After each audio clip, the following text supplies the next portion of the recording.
Without further ado, welcome to the Workplace Vaccinations, a risk-based approach presentation. Okay, so what to expect? Fast pace. Yep, I'm going to be charging through quite a number of slides. I'll be providing as much information as I can in as digestible manner as possible. And finally, my promise to you is at the end of this session, I will point you in the direction to where you can find some further information and some further support on this matter and all other health and safety matters. Right, let's do this, team. Okay, so this is the framework. We'll be kicking off by refreshing memories and updating what our knowledge is around COVID-19 and the vaccinations. There's some hot off the press data that I've got my hands on, which I'll be talking to over the next few slides.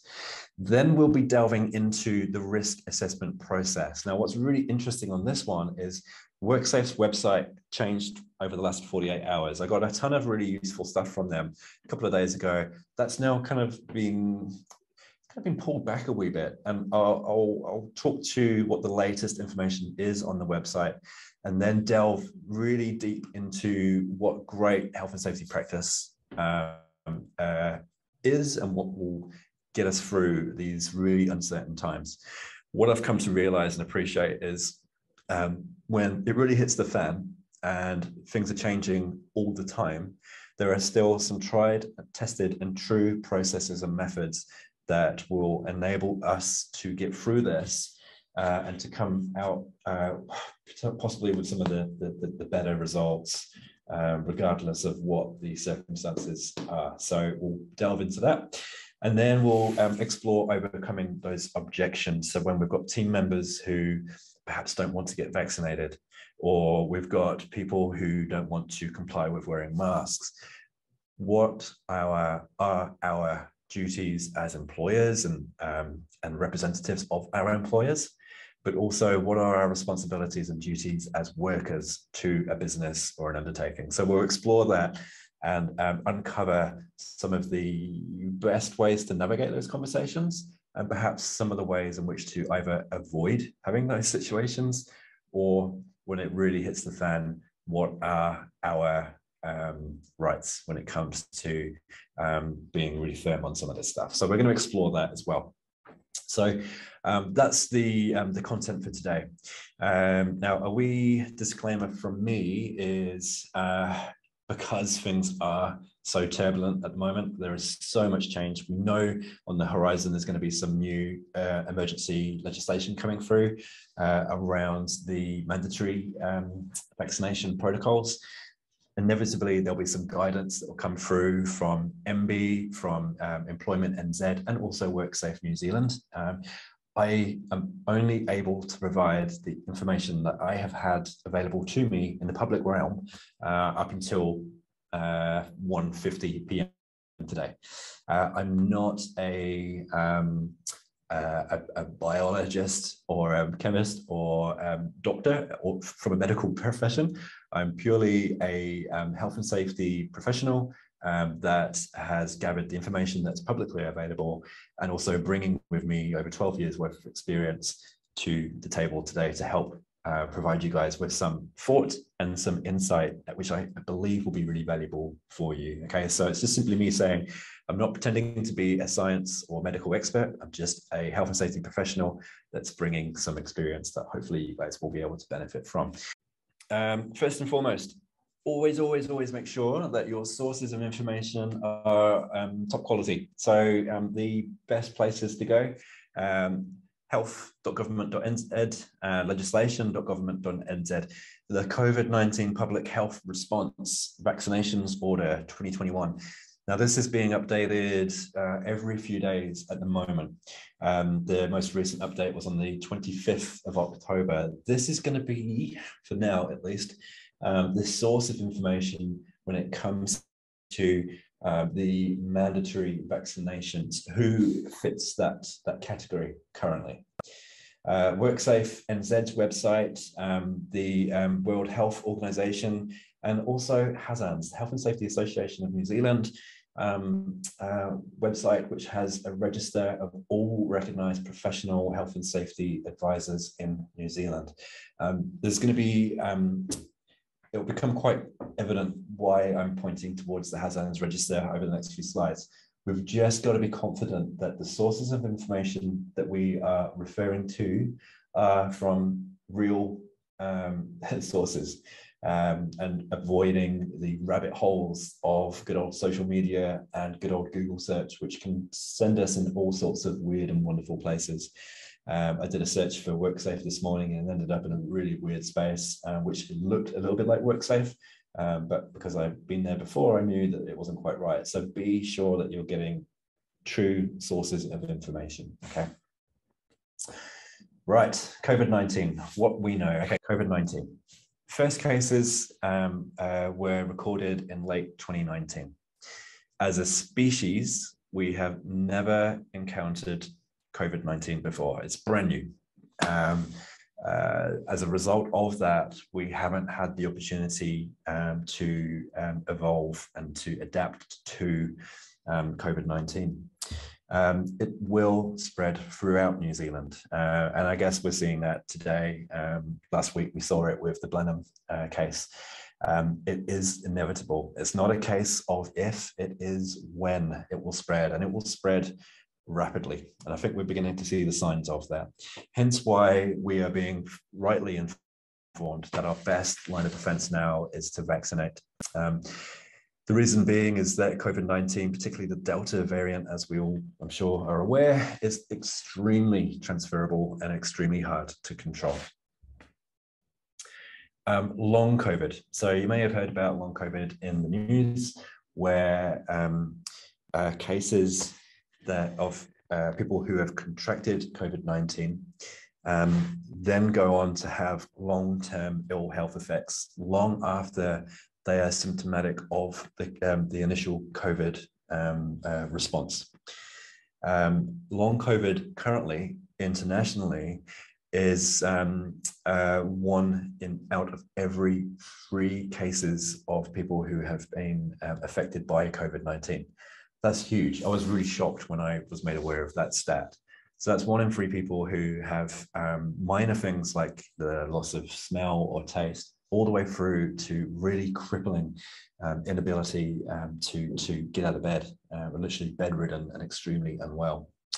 COVID-19 has a very real potential to overwhelm hospitals, and vaccination is our very best defense when it comes to protecting ourselves and our broader community from COVID. Some stats. So these are taken off of the Google World Health search, which anyone can do. This was taken a few days ago now, but you can see the number of cases internationally. 243 million cases of COVID have been confirmed. That number will be very low in comparison to the real numbers. The reason being is, in order to be recognized as a COVID case, you must be first diagnosed with COVID and then be treated with the symptoms of COVID.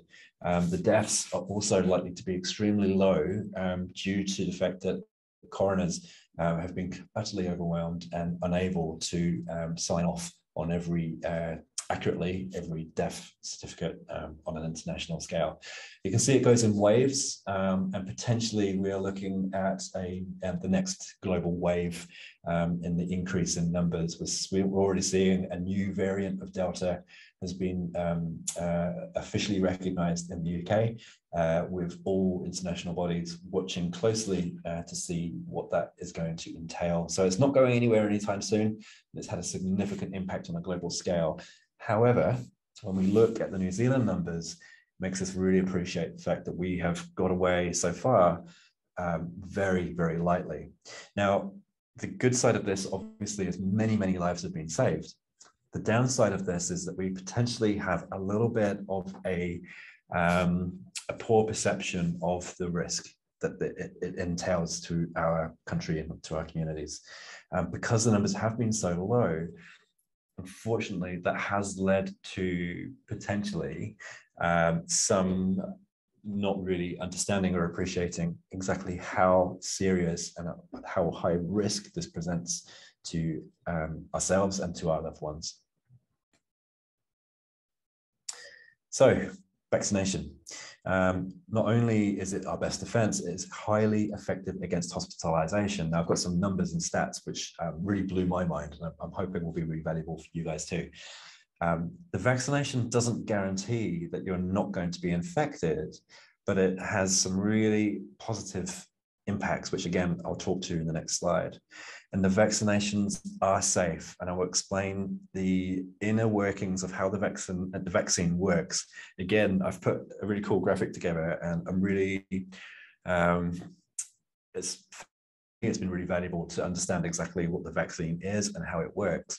And this is the kind of information we really need to start passing back to our places of work, our management team, our business leaders, and to our clients as well. All right, guys, so let's keep on cranking. By all means, feel free to continue the chat and the chats, just to let me know that you're still there and that this is of use and of value to you, okay? So here's some really, really interesting stats. This is to do with vaccination effectiveness from the Delta strain. Now, these stats come from, sorry, the slide does look a little bit pixelated there, but it comes from the UK government official statistics web pages. So this is the current UK stats.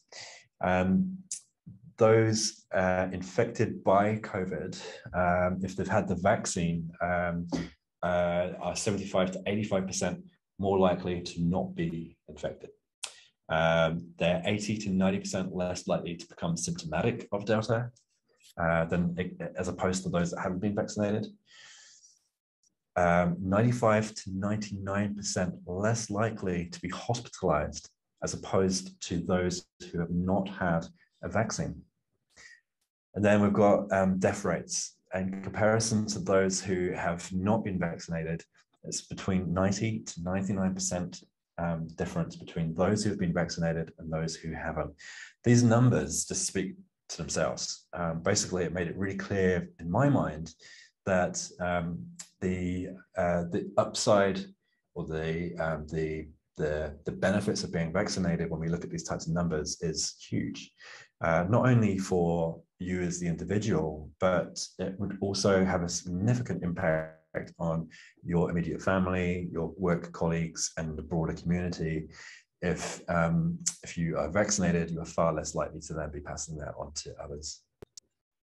Conway, how do we know this is safe? Remember the Gulf War syndrome during the early 90s with the anthrax vaccine or possibly chemicals?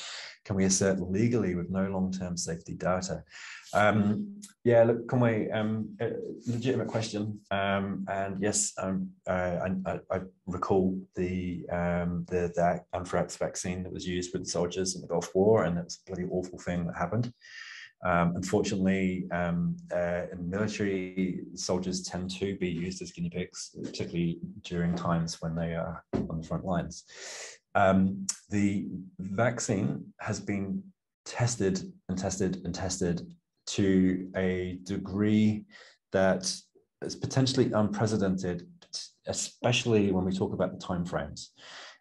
Listening to a number of subject matter experts who I've had the privilege to get access to, the New Zealand Law Society did a great piece recently, which I'll put a link to in the Facebook group a little bit later.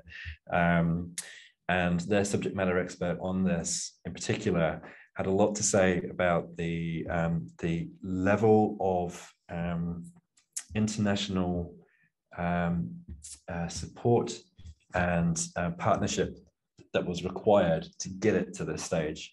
Unprecedented. It hasn't really ever been seen before, where countries simply remove the traditional barriers and boundaries and put all resources onto the international plane. So it was no longer, we'll do our thing over here, you do your thing over there. The testing was shared, and the whole process was shared at a level that enabled them to create something that has been scientifically proven time and time again to be safe. And so, yeah, I mean, from what I've read from peer-reviewed science journal articles, from what I've seen subject matter experts speak to, I've seen no reason to assume that it is unsafe. So how does the vaccine work? in a real simple nutshell, I've tried to explain it by piecing together this, this diagram. So the scientific community have taken the DNA codes which create the spikes that that are synonymous with the COVID-19 virus. So the cell is circular, and then on the outside of the cell is all these little spikes, and it's the spikes that enable the virus to once it's in the lungs in particular, to then find a space to then stick in the lung, and then that's how it then starts to cause the problems that are associated with the virus. So what the scientific community have recognized is that without those spikes, the COVID-19 virus is unable to find a sticky spot within the body. And within time, it breaks down, and then our body naturally just deals to it. So what the vaccine does is it doesn't contain COVID-19. What it does is it contains a code that encourages our bodies to create or attempt to create a version of the spikes, just the spikes, not the cell, just the spikes that are associated with the COVID-19 structure. Those spikes are recognized by our body and our antibodies as a foreign body. And so our natural defenses then attack those spikes that have been created through the vaccine. Our body has then learned that those spikes are baddies and are not welcome in our body. It's given our natural immunity response an opportunity to rapidly identify this as a foreign body, and it now knows how best to attack those spikes. What that means is if we are then exposed to the COVID-19 Delta strain and all known COVID strains, including the new strain that's been identified in the UK, the current COVID vaccine is still up to the fight with that as well. So as soon as our bodies are exposed to real COVID-19 viral strains, our bodies antibodies are already well and truly trained and ready to attack the spikes. They take away the spikes, and then what's left is the circular cell, which can't stick to our bodies. It's got nowhere to go. It just kind of floats around until eventually it breaks down and our bodies just naturally deal to it. It can't cause us any infection or any problems without the spikes. And that's how the strain works. What I wanted to do now is really get into the risk assessment piece. This is my more comfortable, happy place. And this is where I hope that I can provide you guys with lots and lots of information. Okay, so the risk assessment. Now, as I said before, it's a moving target. So the Worksafe website had to do a bit of a rejig over the last, I think it's been over the last 48 hours. So I'm going to try not to read this word verbatim, but I might do. Apologies if that's the case. Okay, so on the 26th of October, the government announced that a new risk assessment process will be introduced under public health legislation later this year. This guidance from Worksafe helps employers make a risk assessment under HASWA in the interim and provides our interim enforcement approach. Okay, so this is just a sudden thing that's just arrived on the Worksafe website over the last 24 to 48 hours. What is the HASWA approach to all of this? Well, let's have a quick look, and then I'll start to pull or tease out what good looks like, okay? So Worksafe. Worksafe recognizes that most businesses and services do not have infection control expertise and rely on direction and advice from public health experts. The pace of change in the COVID-19 pandemic is unprecedented when compared with typical risks to work health and safety. As a result, basically, it's a really moving feast. And so what Worksafe are asking businesses of all shapes and sizes to do is to carry out an adequate risk assessment, which is what I'm about to speak to, and engage effectively with workers and workers' representatives, unions, health and safety representatives, all of that good stuff. Okay, so those are the two core things that all businesses and undertakings need to do. Where a business or service can demonstrate that it's done this, WorkSafe won't prosecute if they're found to have done an inadequate risk assessment. Okay, instead, they will take an education-first approach. So long as you carry out an adequate risk assessment, and so long as you can evidence that you engaged effectively with your workforce, then you are kind of more than halfway there to meeting legal compliance. If you've got your risk assessment wrong, WorkSafe, if they have to get involved, will help steer you in the right direction, but you're unlikely to get prosecuted for getting it wrong. Okay, that's what they're saying. What they are also saying is if you fail to do a risk assessment, or if you fail to engage with your workforce, and WorkSafe are forced to get involved in your particular circumstance, then there will be a whole world of pain for that organization. This shouldn't be read as a threat. If anything, this is just further confirmation that tried and true processes remain. All businesses and undertakings should have a risk and framework, right? They should have a hazard and risk register. They should know what risks their businesses and people are exposed to. They should be aware of the types of controls that are needed and have full engagement and participation from their workforce. If businesses don't have this in place, they're going to be struggling right now. And now's the time really to reminding businesses, reminding business leaders, dust off your health and safety manuals if you have one. Dust off your risk registers and start looking at them and think hard about what information is readily available to us all. Okay. Now I'm going to just take us through some of the things to consider when it comes to the risk framework. But before I do that, I'm just going to quickly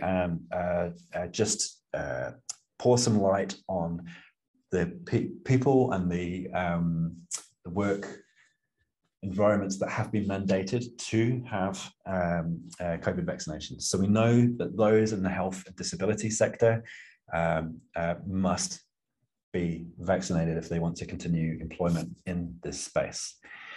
We also know that education is the same. So workers over the age of 12 years old who carry out work or for an affected education system, including volunteers or unpaid workers, must be vaccinated. Interesting for me and my family, all of our kids have gone to or are currently going to play centre. My wife is in a very leading role with the local play centre. It basically means that she and all mums and dads who participate at the local play centre will have to be vaccinated if they want to continue using the play centre services. And then corrections. So the corrections service will also have to be mandatorily vaccinated.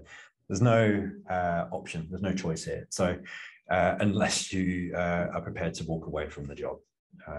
That's what has been currently mandated. There has been a lot of talk around front-facing services such as retail, such as hospitality, such as hairdressing. Currently, there is no official guidance on those particular industries. So what that means is it pulls us right back to the good old risk assessment process. Yeah, I'll talk more about that in a moment. So for all industries or all other industries, these are the 3 steps that we've been told that we need to follow and adhere to, okay? As I mentioned before, please feel free to chuck in comments, suggestions, thoughts. Thanks for letting me know that the screen was a little bit pixelated. I think we've fixed that now, which is good. So step 1, carrying out the risk assessment, okay? So employers can require other work to be done by a vaccinated employee if a risk assessment identifies this is necessary for work, health and safety purposes. What that means in layman terms is if the business undertakes a risk assessment and based on its findings and after introducing all controls available, if the risk level is still unsatisfactory until we introduce vaccination for that job-specific role, then arguably those who do that task or that job will have to be vaccinated if they want to continue doing that job. Your focus in the risk assessment must be on the role or the work being done rather than the individual performing that role. It's really clear. They want to make sure that this isn't used as a way to disestablish people within the workplace who perhaps have been earmarked for removal for some time. There may be some performance issues and historical baggage, and this is being used as a battering ram to get rid of them. That cannot happen. Instead, the risk assessment must be completed for the role or the job or the task. When completing the risk assessments, it must be done with employees and their representatives, as I mentioned before, health and safety reps, union reps, and or other. And businesses may like to get a health and safety professional to provide advice for your specific circumstances. The health and safety professional consultant, these days, you would be crazy not to be engaging someone who is on the HAZANS register. If you are a business or an organization that wants to get external advice, you really need to be getting it from a recognized practitioner. Just a quick statement from me. Yes, I'm on the HAZANS register. I was one of the very first people to get on that register. As part of PCBU duties and responsibilities, is it reasonably practicable to expect businesses to get advice from a recognized health and safety professional? Yes, ultimately. So if you're going to get external advice, make sure you go on the HAZANS register and search up your local consultant. Okay. The nature of the work itself raises a risk of COVID-19 infection and transmission above the risk faced outside of work. That's the standard that Worksafe requires of businesses to judge. So if the nature of the work that's being performed provides a risk of transmission that is equal to or less than what's already publicly in the public space, then mandatory vaccination for that place of work is not necessary. What's interesting is that a couple of days ago on the Worksafe website, it stated quite clearly that Worksafe was of the opinion that in most instances, the risk assessment would be at a low level and wouldn't require a mandated or a must-have vaccination for places of work. That has since gone. And I suspect since the statement by the Prime Minister a couple of days ago around front-facing workers, in particular hairdressers, retail, hospitality, which potentially impacts up to 1/3 of New Zealand workforce, suddenly this is a much bigger kettle of fish and suddenly far more important for us to undertake. Okay, so this really is critical for us to do. Okay, so this risk matrix 5x5, this is taken directly from the Worksafe website. Worksafe use this matrix in a number of their guidelines, best practice documentation. I'm sure you've got your own risk matrices that your businesses use.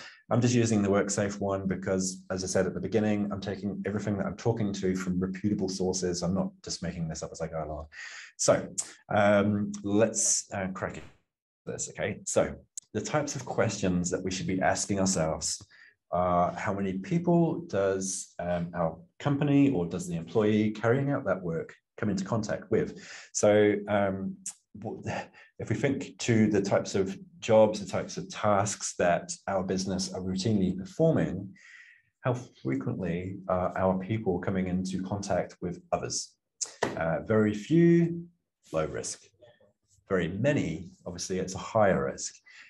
All the while thinking in the back of our minds, is this exposing our people to a greater level of risk than if they were just simply walking through the city centre right now, if they are able to, assuming they're not in Auckland, okay? Next question that we should be asking ourselves, and the slides will be available at the end of this, okay, and the recording of this will be available too. Another question that we should be asking ourselves is how easy it will be to identify the people who the employee has come into contact with. For example, is contact tracing possible? Another question is there a good culture of contact tracing within our company, within our industry, within our community? Okay, if it's easy to identify, the risk is low. If it's difficult to identify, perhaps because of the type of work that our people are engaging, perhaps they are running a fleet of delivery vans and they are going in and out of various places of work throughout the day, and the QR code checking has been a little bit inconsistent. If that's the case, that would increase the risk. Control before introducing vaccine as a mandated control within our place of work, we may want to have a chat and conversation with all of our team to say, hey, look, guys, if you don't want the vaccine to be compulsory, we strongly require you to get back on board with the QR contact tracing. If you can't do that, it's too hard, then we're left with no choice but to dictate that this has to happen. Conway, I find this difficult. What is very few? What is a lot? Is there a quantifiable number proposed each day or week, etc.? Conway, I guess it's the nature of the beast, right? WorkSafe will never tell us exactly what good looks like, and the reason being is that every place of work, every industry, every community has its own level of risks. Everything changes all the time, so they won't ever specify specific numbers. We may find once the government and the regulators and legislators have the chance to catch up with the various levels of information and changes and decisions that are happening from the cabinet, we might start to see some more quantifiable and defined good versus bad examples. But at the moment, this is where we're at. So we just need to try our best with full engagement from our workforce and those who are impacted by these decisions, engagement and participation from the senior leadership team of the company. And if you're still unsure, bringing in a subject matter expert to support these types of decisions gets you a long way to being in a good place. So if you do get it wrong, and unlikely, but if WorkSafe then knock on the door and demand to know what's going on, you've got all the evidence in the world to show that you've actually gone through this process and you've done your best based on information available. Another question, how close is the employee carrying out the tasks in proximity to other people? Where are these questions coming from? These are questions that WorkSafe have provided on their website as recommended to ask during this risk assessment process. 2 meters or more in an outdoor space. So construction environment, if we can keep into our bubbles, if we can ensure that contractor A and contractor B remain at least 2 meters apart at any one time, that's a good place to be. If it's close physical contact in an indoor environment, we cannot avoid those types of distances. The risk will then quickly escalate.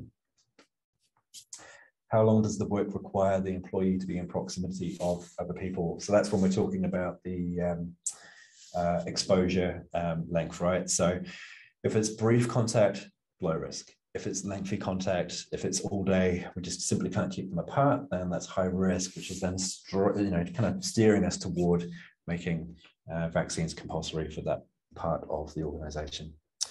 Does the work involve regular interaction with people considered at higher risk of severe illness from COVID, such as people with underlying health conditions? Good example of this is aged care homes. One of my clients provides maintenance and service across a broad number of aged care homes in the Auckland region. And it's clearly been mandated that they, contractors, subcontractors, service providers, will have to all be vaccinated if they want to return to those places of work. What is the risk of COVID-19 infection transmission in the work environment when compared to the risk outside of work? It's going back to that question of being in the work environment, providing or undertaking those tasks that's normal work activity. Is that exposing our people to a greater risk of infection as opposed to whether they were just walking down the street? If it is the case, then that's a higher risk. If it's not the case, that would then be a lower risk. And I think finally, let me just remind myself, yeah, the final question will be, will the work continue to involve regular interaction with unknown people if the region is at a higher alert level? The lower, if it's no, lower risk. If it's yes, it's higher risk. Back to Conway's point, there's no clearly defined right or wrong to how we answer these questions. The more input we have from the people in the work environment, the more input we have from those in the senior leadership roles, add that to their existing health and safety management frameworks, their existing known hazards and risks within the place of work, as well as all the information that we can compile from Worksafe, from NZ government and from MB and Employment New Zealand. Smush that all together and you won't really be likely to be falling foul of the regulator, and you will far more likely be making the right types of decisions. So before I rattle into step 3, any questions, points, thoughts, feedback based on what we've just discussed? Lots to take on board, I know, and that's why I'm recording this, because I really want you guys to get the full value from this. I think Conway's point's a really valid one. Is there anyone that would like to say anything or add anything to this conversation before I go to the next slide?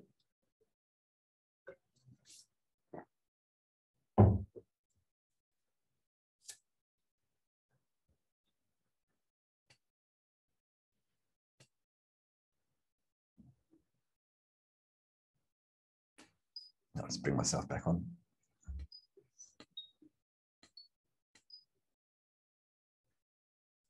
Okay, cool. All right, I'm going to just keep on tracking then, team. Presenter, it's down there. It's not going to work. That's cool. All right. So,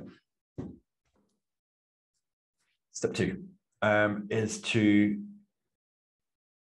Paul Harrison. Let's have a go and compare results. You know, actually, that's a great idea, Paul. I really like that. And you know what? What I'm going to suggest. This is what I'm going to do.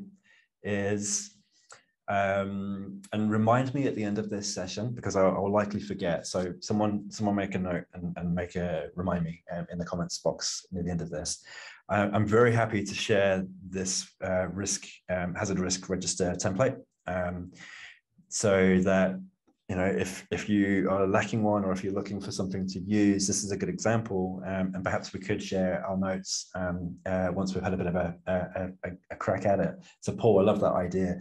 So please, if you'd like, cool, nice, thanks Paul. Ollie, yep, no worries. Yeah, look, I'm very happy to share it. So just remind me at the end, okay? So we've gone through those questions. Those questions are recommended by Worksafe NZ. We engage with our workforce, we engage with our leadership team. We may invite a subject matter expert in to assist. We then start to record and track the known risk profiles for each of the job types or functions or roles within the business. You may have some people that are office-based. You might have some who are a little bit more remote. You might have some who work in tight, confined spaces, and others who are out in the middle of a field all by themselves. Those will all have different risk profiles, and those all need to be captured here. You can see that I've highlighted the role type. This is really, really important, and this is something that I see lots of hazard risk registers miss. They forget to make a note of who that recorded risk and those associated controls are associated to. This information from Worksafe, this order, this instruction for companies to do a risk assessment for vaccinations, is all about role types. So this is really important to get this right. Okay, so yeah, I'm very happy to share. Make sure that your information is reliant heavily on the latest advice and information coming through from the government sources, and get to it. And then once you've made that record of what you have unearthed and what you've uncovered using those questions, is the final step in this piece of the puzzle, which is to continuously review your control methodology. It is changing at a pace. I have had a real headache trying to keep up to date with this in order to keep these slides up to date and relevant. It is changing so quickly. So once you've got your initial concepts down in writing, You've considered the initial risk profiles. You then put in your controls and come up with your residual risk level before making vaccination compulsory. Here's a top tip. Do list all your controls before making vaccine compulsory for that role or that task, that job type. Then consider the residual risk level. If that residual risk level is still unacceptable to the organization, say it's high or extreme, then vaccination will most likely become compulsory for that job or task. The question also would be, do we need to do this task? Can we just purely eliminate this and get it out? So that's, yeah, a really top tip from me. The other thing is that once the COVID-19 protection framework, better known as the traffic light system, once we know more about that, we will then want to take that traffic light framework and then try and splice that into the risk record register that we've created. So it is a moving feast, and we've just got to get our heads around the idea that you might want to schedule weekly check-ins with your senior leaders or your health and safety committee, if you have one, just to make sure that the controls are still remaining, the controls that are in place are still adequate and effective. And if they're not, what has to happen next in order to bring that level back down again? This is, because things are changing so quickly, this is a really amazing time, a really amazing example of how a hazard and risk register really is a living, breathing document. Yeah, Ollie, you're right. CHASANS is bringing out some additional guidance around this. I chose to stay away from the CHASANS resources so far because, one, it's quite specific to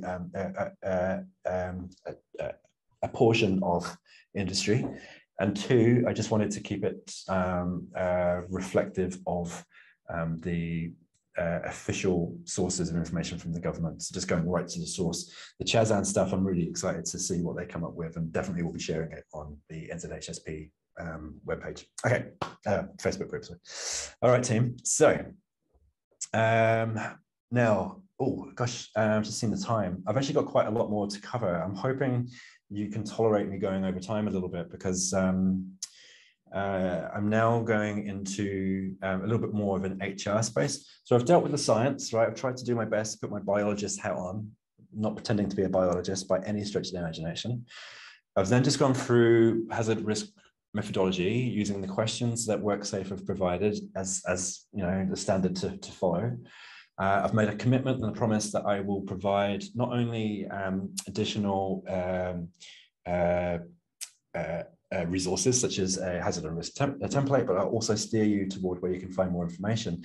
But I also made a promise at the early stages that I would answer some questions around the HR piece. So I'm just going to keep on rocking. If you guys can stick it out with me, awesome. If you have to head on, that's fine, I understand.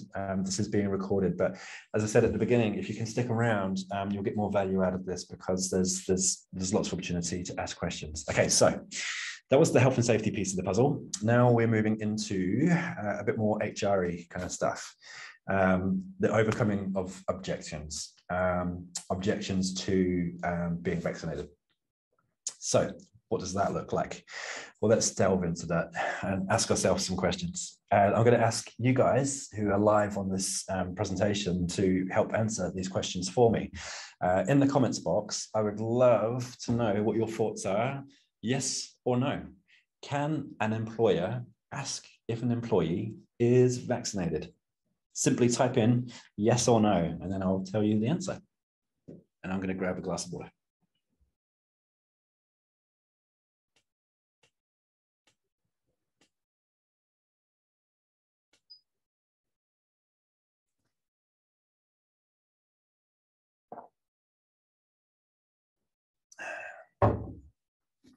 Yeah, I just brought my camera on so you know that I'm still here and not some kind of weird recording.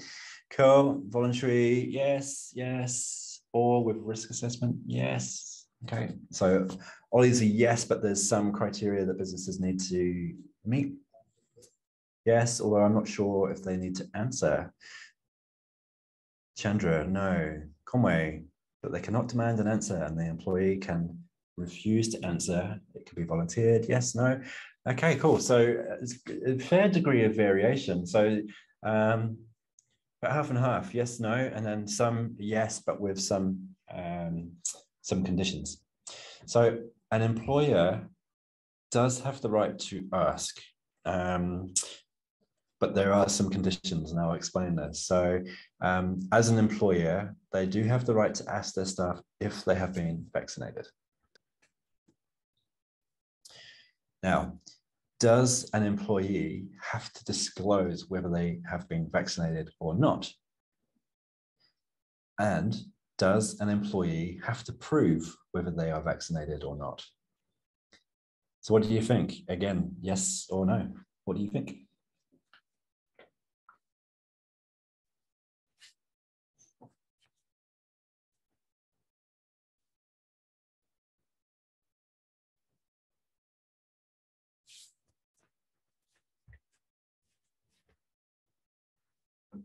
Yeah. Tanya, no, no, no. Oliver, yes, no. Conway, no. Chandra, no, if it's not an essential service. Cool. All right, awesome. Yeah, look, real interesting that it's much stronger on this front in terms of the confidence in the answer. Human rights legislation, or yeah, cool. All right, bro. Does an employee have to disclose whether they are vaccinated or not? So if it's a place of work that hasn't been legally mandated, so if it's not currently in the education, in the corrections, or in MIQ, or in the healthcare sector, and meets the criteria of the mandate, which is a piece of legislation, which I referred to at the earlier stages, then no, the employee doesn't have to disclose whether they are vaccinated or not. And the employee doesn't have to prove whether they've been vaccinated or not. Okay, so the employer has the right to ask. The employee, under the human rights legislation, has the right to refrain from answering. They don't even have to say no. They just, I choose not to answer that question. Now, the employer can assume a worker is not vaccinated if the employee chooses to refrain from answering that question. However, it's really important that the employer communicates that assumption to the employee. Okay, so everything has to be open and transparent. If there is an assumption that a member of the team has refrained from being vaccinated for whatever reason, just to make it really clear, I'm not saying yay or nay to those who choose not to vaccinate. I'm just simply relaying what I've been shown and taught. The assumption must be communicated to the employee. This is to avoid really serious human relations and employment relations legalities. It all has to be very transparent to avoid the likelihood of singling people out, harassment, bullying. It's really important that stuff is open. Can an employer ask during a job interview if the candidate is vaccinated? Yes or no? This is a good one.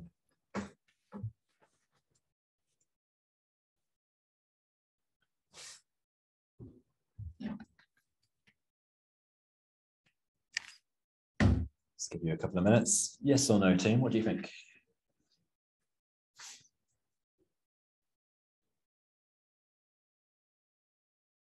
Okay, we're getting a few yeses. What does everyone else think? Got any others who either agree or disagree? Not sure. Yes, they can ask, but I'm not sure about discriminating. Yeah, cool. Thanks, Conway. Paul, yes, I guess. Provided it is required for the job. Okay, leave that there for a moment. Anyone else? Yep. Okay, cool. Okay, so putting on my human resources, employment relations hat on, an employer can only ask during a job interview if that job, that task, that role within the business has identified, using the risk framework, using your hazard and risk register, only once that has been determined that that role within the business must be vaccinated, then they can ask that question in the interview. So a lot hangs on that hazard and risk register. It is an accepted risk control methodology that has been reviewed by senior leaders, middle management, and representatives of the workforce themselves. And that could include the unions, if there are union involvement in the place of work, and health and safety representatives, if there's a health and safety committee structure within the organization as well. So only in an interview situation where a role is being advertised, it's a job opportunity for a role that has specifically been defined as needing to be vaccinated, can that question be asked? Lee, how does the future employee know that though? They wouldn't see the risk assessment. Yeah, good question, Lee. So the employer, again, so this is really new territory, right? But I would suspect that the employer would have to make it clear in the job description or in the advertisement for that role that vaccination is considered mandatory for this position. I think that's the only way it could be avoided, and being a really messy issue. Whether that filters into regulation, legislation, or Worksafe guidance, Employment New Zealand guidance, perhaps, we'll have to wait and see. But I think that will be something that will have to happen. Otherwise, it's going to potentially get quite messy. Really awesome question, though. But yeah, that would be my assumption, is that any role that has been defined as vaccine mandatory, I suspect in advertising that role, they would have to make it clear that vaccine is required. Yeah, it could be in the ad or the PD. Yeah, I think it would have to be in the ad, to be honest, to avoid any unnecessary hate or humiliation. I think if I was a business, I would certainly be adding that as part of my advertisement to avoid any unnecessary legal issues. All right, cool. Ollie's got help. Hello, HR person. Hopefully I'm getting it right. There should be a generic role risk assessment of the different roles in the company for vaccine mandatory or not, from Chandra. Yeah, Chandra, look, I kind of agree in a way. I think it would be a lot easier if we were provided with a much more thorough, concise framework to refer to. As I said earlier on, the legislator and regulator will never give us anything quite as specific as that. The main reason being, well, I could say a few things, but the main one really, which is most appropriate, is that the work environment is so varied. The risk profiles of the tasks are so different from workplace to workplace, that Worksafe or the those who write the acts just simply couldn't spell out in detail what it looks like. It's just not possible. Will probably actually expose businesses to bigger issues further down the road. So instead, what we have to do is go back to our hazard and risk register. Okay, so we need to really make the most of that role type column within those registers. So look, as I said, I'll share this a bit later, and you can make use of it. You may also want to have a look at your own current hazard and risk registers within your businesses or with your clients, or whoever or wherever you work, to make sure that there is a column dedicated to the roles and the tasks within that organization. For example, a project management company has an administration team that never sees a construction environment, but the project management team also has project managers who go into the construction environment.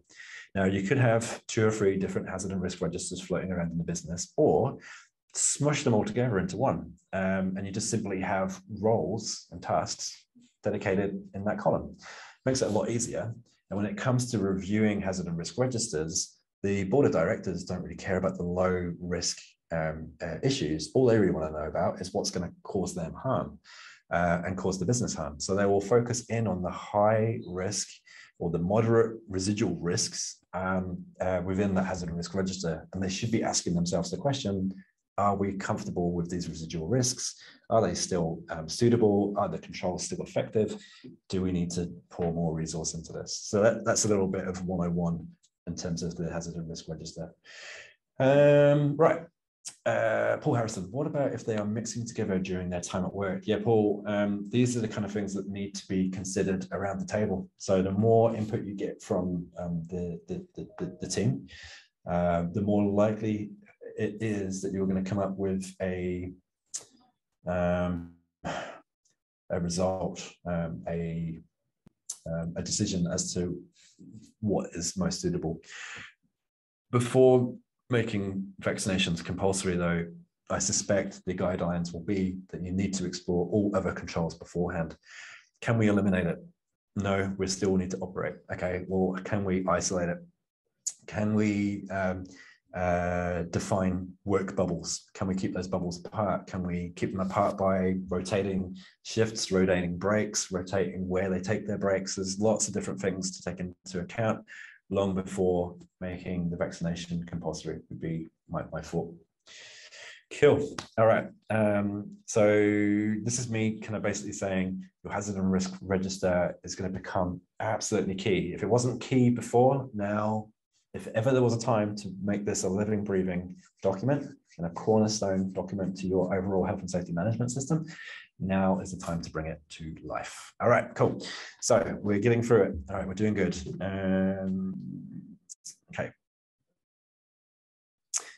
Last couple of questions on the HR front, and then I wanted to just explore some of the reasons why individuals and groups might have cause for concern and not choose to have the vaccine. And I think that's going to be really valuable for all of us, because it's not, I was surprised by some of the findings that I've come up with. But before we go down that road, common questions. Can an employee refuse to work with a team member that is not vaccinated? What do you think, team?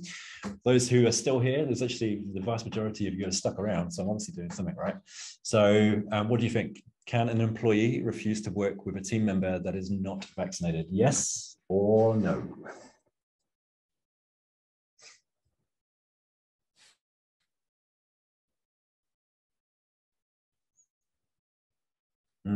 Okay, cool. We've got some smart cookies amongst us. So Paul Harrison, I would say yes, under the Health and Safety at Work Act. Lee, yes. Tanya, yes. Julie, yes. All right, you guys are all over it. Okay, yeah. You beat me to it. That was my my punchline. Conway, I think you need to make all reasonable attempts to remedy. Yeah, fair enough. Fair enough. And in part, I believe you're right too. So the worker has always got the right to stop work or to refuse to carry out work if they believe that doing the work would expose them or anyone else to a serious risk to health or safety from an immediate or imminent hazard. The really important thing here to remember is, though, is that having someone in the place of work who is not vaccinated, is that exposing the team to a higher level of risk exposure than if they were just simply on the street walking through town? That's possibly where the question would be raised, is that, well, actually, is the risk profile higher because they've chosen not to vaccinate? And it also comes right back to your hazard and risk register.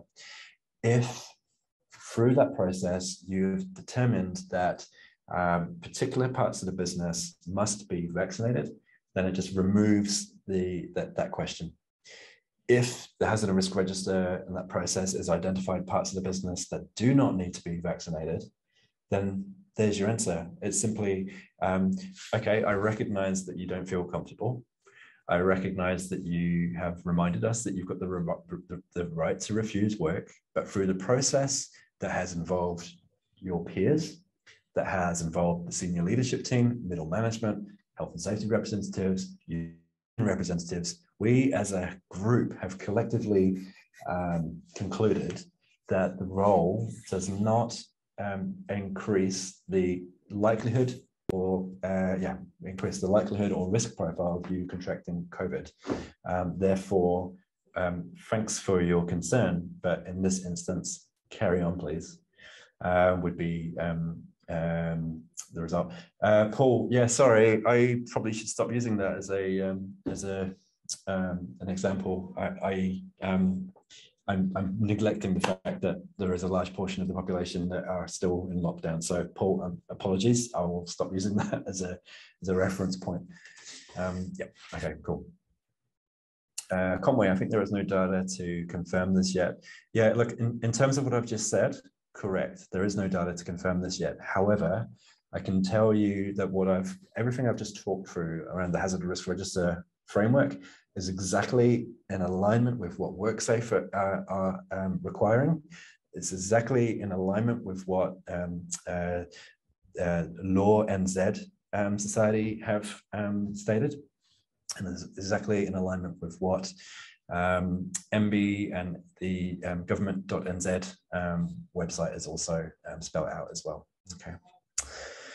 Phew, all right, lots of info, I know. Okay, so just carrying on with some of the overcoming objections, okay, because this is really interesting stuff, and then I'll start to lead us toward where we can get some additional information. So when we think about objections to being vaccinated, rightly or wrongly, in the media, particularly in social, the conversations often just go back down to like low common denominator, that if you don't want to be vaccinated, you're clearly just a conspiracy theorist that's gone down various rabbit holes, done your Google research, found the latest scientific information through Facebook. All right. Now, certainly some sections of society have gone down the rabbit holes and have made their own conclusions and have chosen that they don't feel comfortable having the vaccine. Okay. Now, just as a reminder, a couple of points here is that if a business using both input from the members of the staff, input from the committees, input from the unions, inputs from the senior leadership team, and have concluded collectively that that part of the workforce has to be vaccinated, then ultimately it's a choice of, well, now you've got the option to now go and get vaccinated, or you're going to have to go and find work elsewhere. And it sounds like if that is the case, there's going to be a 4-week stand down period, is what Jacinda Ardern hinted at a few days ago. The other piece of the puzzle here is that it's going to be extremely important to remind staff, employees, members of the team who are perhaps very vocal about their opinions around vaccine, and who are perhaps spelling out their concerns, which may not necessarily be relying on sources of information that we would normally consider valid, then they will have to be reminded, or they can be reminded, of their responsibilities as a worker. The worker has to take care of themselves and those around them. Now, based on the information that they've been gathering, they may feel that that's what they're trying to do. However, they must also cooperate with any reasonable workplace health and safety policy or procedure, or any reasonable workplace instruction given to them. Their business always has the ability to turn to someone and say, look, we appreciate the fact that you've got your rights to your own opinions. In this place of work, we have done our risk assessment. We've identified who needs to be vaccinated and who doesn't. We would appreciate it if you kept your information and your opinions to yourself. That's not overstepping the mark. That's making it very clear. That's the position of the business. If that person then continues down that road and continues to choose not to listen to the instructions of the business, that's when HR and when employment agreements will be pulled out and people will be reminded of their responsibilities. And that's where we then start to get into employment proceedings. A little bit out of my scope with what I'm talking about today. I know a little bit about employment law, past life, won't go into the details, but the Health and Safety at Work Act is very clear that all workers must cooperate with any reasonable workplace instruction given to them. And if they can't, that's when we start to go down the road of resolving this through employment agreements and where there's disciplinary matters potentially. Okay, so I just wanted to remind you of that. Okay, Lee, when looking at the hazard register, if you use manual handling as an example, the roles can be varied. If you're supposed to do a risk assessment on job roles, don't you need quite a few risk assessments then? Potentially, yeah.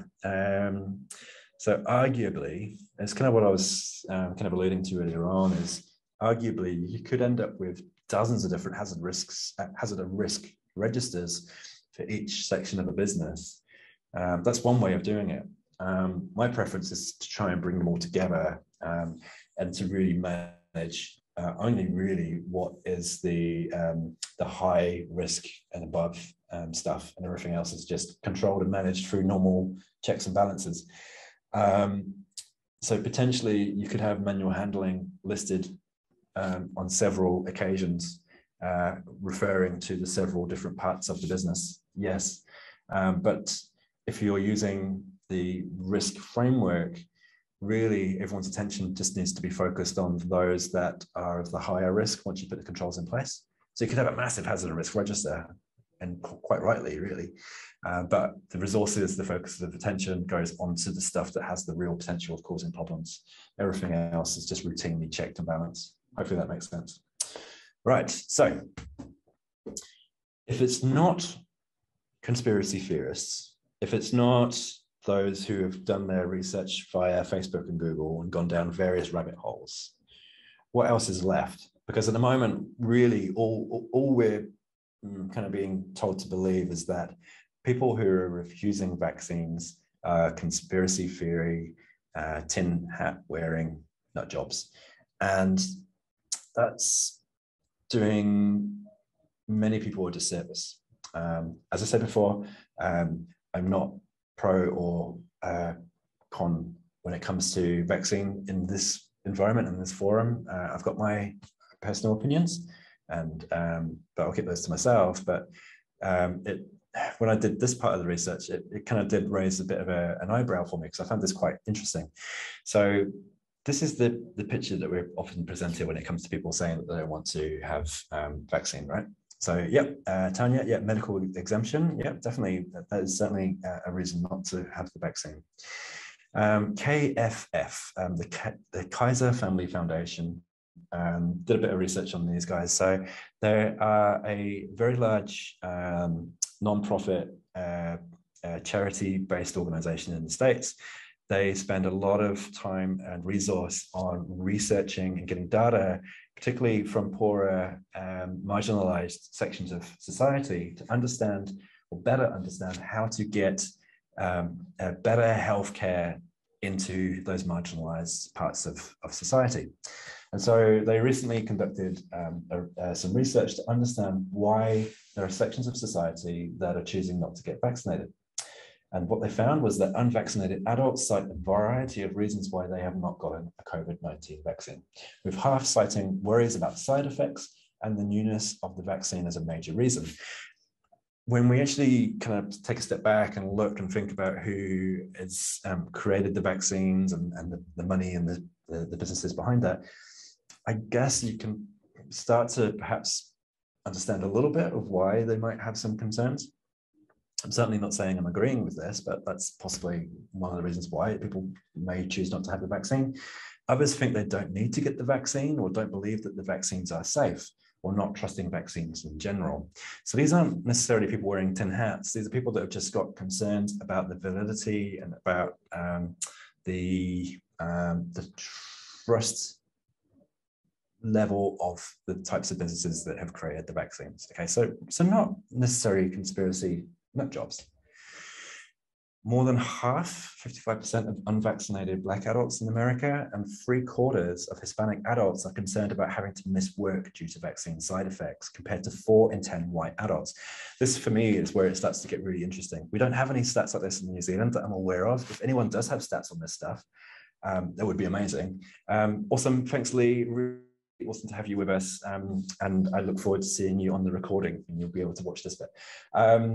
This, for me, I found really fascinating. So all of a sudden, this isn't conspiracy theory. This is just people simply saying, I'm worried that particularly with the second injection, I might get unwell. I might not be able to get to work. If I can't get to work, I can't pay the bills. If I can't pay the bills, we are then kicked out of home.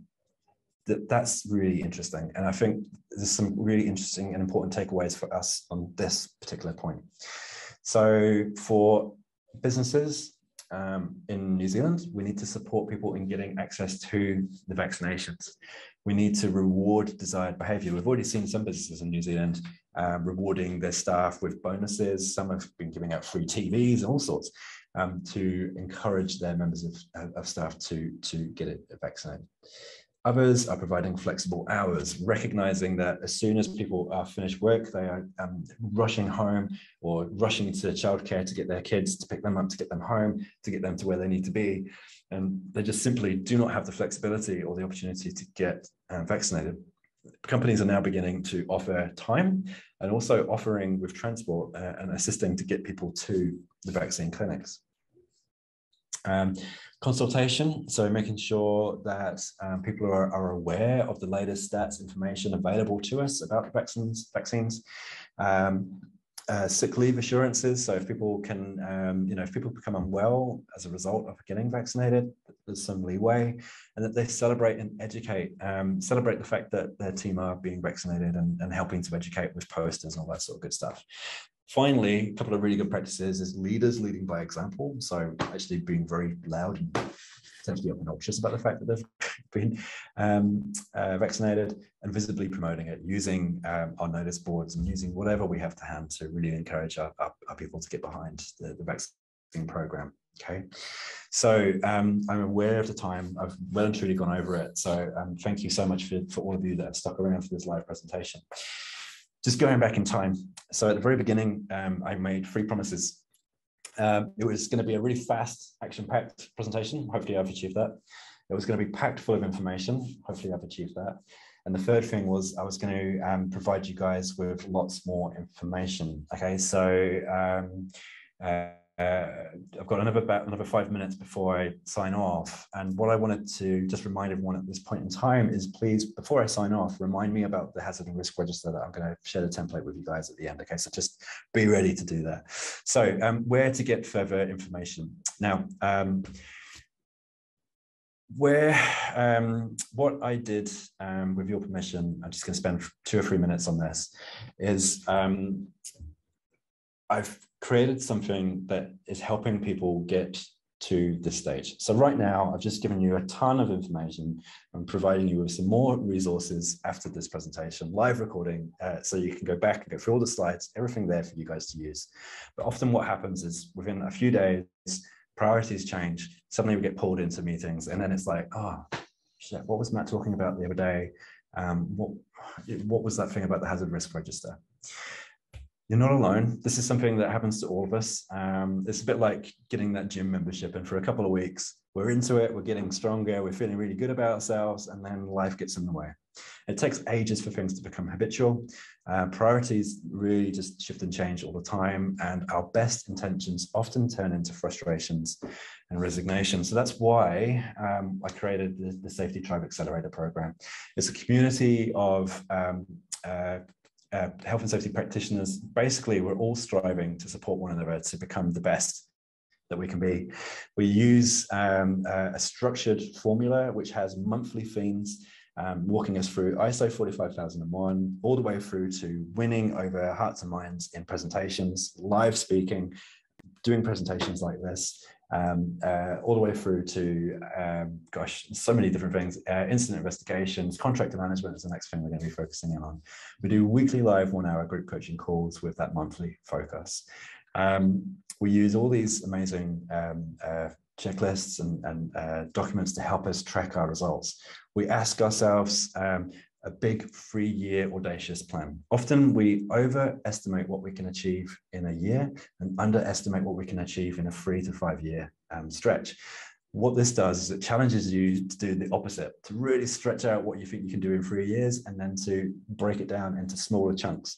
We each assign ourselves actions each week, and we hold each other accountable during the weekly call. So basically, we become your tribe. We become your cheerleaders to support you and help you become the best practitioner that you can be. And the results are already talking for themselves. We only launched this 4 weeks ago. Members who are already part of it are already smashing some of those goals that we've been putting off for months and months. One of our members has just done a whole series of videos of testimonials of some of their clients, and they're now going out and selling their services to businesses across the country. A library of resources that are growing by the second, and everyone is really enjoying being held accountable and really smashing those big audacious goals. So that's ultimately my little spiel at the end. There is no sales pitch here. If you would like to know a little bit more, simply send me an email or a message, and I'll send you through some more information about the Safety Tribe. This is really all about just making the biggest impact that we can, okay? The health and safety profession has a long way to go in terms of structured support. And so we really just need to support one another. There are a ton of amazing people, many of whom have joined us on this live call. And it's really time for us all to begin supporting one another. And this is my way of doing that. So I hope you all have got lots of value and at least some insight and things to think about from this presentation. Thank you all for sticking around for as long as you did. And if you've got any questions, now would be a great time to ask them before I head away. Conway, can I ask one more question, which straddles a few aspects of law, HR, and health and safety at work act? This is regarding contractors and the contractor process. I'm working in a hotel away from home. If they change their rules based on their risk assessment midway through contract, how do I navigate this? Can an upstream contractor dictate workers must be vaccinated? Yeah, they can. There'll need to be a reasonable period of change. So there will need to be a notice period and a suitable time frame in which you will be given in order to meet that requirement. But ultimately, if their risk assessments have concluded that that is a requirement, then there's not a lot that can be done. The question that would need to be raised is what level of input has that risk evaluation had from the contractors who are going to be impacted by that decision. So there could be some pushback there to say, well, we weren't engaged, therefore there's a bit of an issue with this decision. That would then go down into contractual dispute. So that's kind of a little bit out of my realm. But ultimately, they do have that right to make that decision, but they must make the decision in an appropriate way, which arguably should include those contractors impacted by that decision. The level of engagement, how far they take it, is where the dispute potentially could be if a dispute was raised. That's about as much as I can say, because at the moment it hasn't been tested, but I suspect that would be the case. Cool, you're welcome, Matthew, thank you. Tanya, can I legally ask a contractor if they are vaccinated? You can, in terms that they would be under the umbrella of worker. So if they are engaged by you in a project, for example, already, then you can ask that question, but as a worker, they don't have to answer and can to simply decline to give you that answer. You then have the option to assume that they haven't been vaccinated, but you have the responsibility to pass that assumption back to them. So, hey, contractor GCD, as part of our risk assessment, we're simply asking our contractors to let us know who's been vaccinated or not. The contractors could then happily provide that information, or they could refuse to pass on that information. You in turn would then turn back to them and say, well, you haven't provided us with that information, so therefore we can only assume that you haven't been vaccinated. Full stop. Because then what happens next is based on what your risk assessment has determined. If their work is required to have vaccination, then you may need to give them a notice period. Could be that 4 weeks that Jacinda Ardern's talked about before they're then taken off that site. It's a grey area, but that's kind of what we're working with at the moment. based on what I've talked about just now. Janine, thank you. Looking forward to the documents shared after the webinar closes. Need to run. Cool. Thanks for the reminder. All right, team. 2:33. That is an hour and a half and a bit. So that's one of my longer presentations. So thank you so much for those that stuck around. Amazing. I look forward to seeing people's responses from the recordings. The recordings will be made available.